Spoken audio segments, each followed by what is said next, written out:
జగన్మోహన్ రెడ్డి గారికి దాని సంగతి చెప్పండి. సిగ్గు లేకుండా మళ్ళీ మాట్లాడుతా ఉన్నారు. జగన్మోహన్ రెడ్డి గారు లేపాలంటే నలుగురు కావాలా? జగన్మోహన్ రెడ్డి గారు Chandrababu Naidu okay okay okay మన మొయినుద్దీన్ గారు కూడా తెలిసి మొయినుద్దీన్ గారు కూడా తెలిసి చూసే ఓకే మొయినుద్దీన్ గారు, విజయ్ కిరణ్ గారు దయచేసి ఆగండి ఒక్క నిమిషం. క్రాస్ టాక్ అవుతుంది.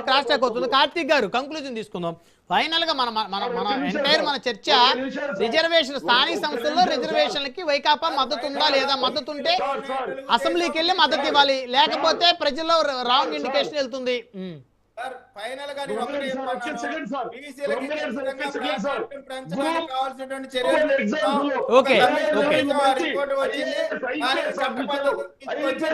న్యాయం చేసి వారిని రాజకీయంగా ముందు వరుసలో కూర్చోబెట్టేటువంటి ఓకే ఓకే విజయ్ కిరణ్ గారు దానికి మద్దతుగా విజయ్ కిరణ్ గారు క్రాస్ టాక్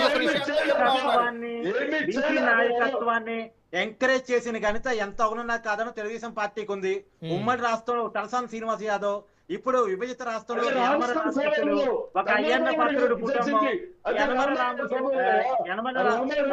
తర్వాత యదవ్ నాయుడు కుటుంబం, తర్వాత తెలంగాణలో ఎర్ర రమణ, దేవేంద్ర గౌడ్, ఉమ్మడి రాష్ట్రంలో అంటే తెలుగుదేశం పార్టీలోనే బీసీలు రాజకీయంగా ఆంధ్ర అయినా తెలంగాణ అయినా పెద్ద ఎత్తున ఎదిగారు అనేటువంటి మాట వాస్తవం.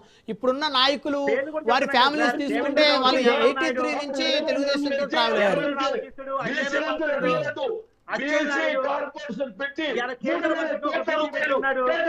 ఒక్క నిమిషం కార్తీక్ గారు, ఒక్క నిమిషం మొయినుద్దీన్ గారు, ఒక ప్రశ్న అడుగుతున్న సమాధానం చెప్పండి. వైఎస్ఆర్ కాంగ్రెస్ పార్టీ ఎంతమంది బీసీలని తయారు చేసింది నాయకులుగా ఈ 12 ఏళ్ల ప్రస్థానంలో? 2012 14 కోసం చెప్తున్నా సార్, బీసీల కార్పొరేషన్ ఏర్పాటు చేసి 3,000 కోట్ల కార్పొరేషన్ గురించి నేను అడగలేదు.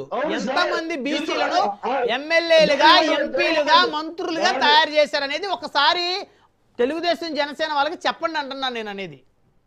దాదాపు 60 మంది పైకి ఎమ్మెల్యేలు బీసీలు ఉన్నారు సార్. ఎంపీలు ఇచ్చారు. రాజ్యసభలో 3 ఉన్నారు సార్ ఎంపీలు. కృష్ణయ్య గారు, పార్థసారథి గారు, ఆయన మన ఆర్ కృష్ణయ్య గారు, బీదా మస్తాన్ రావు గారు, మోపిదేవి వెంకటరామన్ గారు, నా గుర్తున్నాయి. మరి మోపిదేవి వీళ్ళందరూ బీసీలే కదా సార్? బీసీలకు ఇవ్వలేదు. కొత్తగా ఎంతమంది బీసీ నాయకులు వాళ్ళు రాజకీయంగా అవకాశాలు ఇచ్చారు? రాజ్యసభ అనేది పక్కన పెడితే, రాజ్యసభ, శాసన మండలి, నామినేటెడ్ పదవి పక్కన పెడితే ఎన్ని నియోజకవర్గాల్లో బీసీ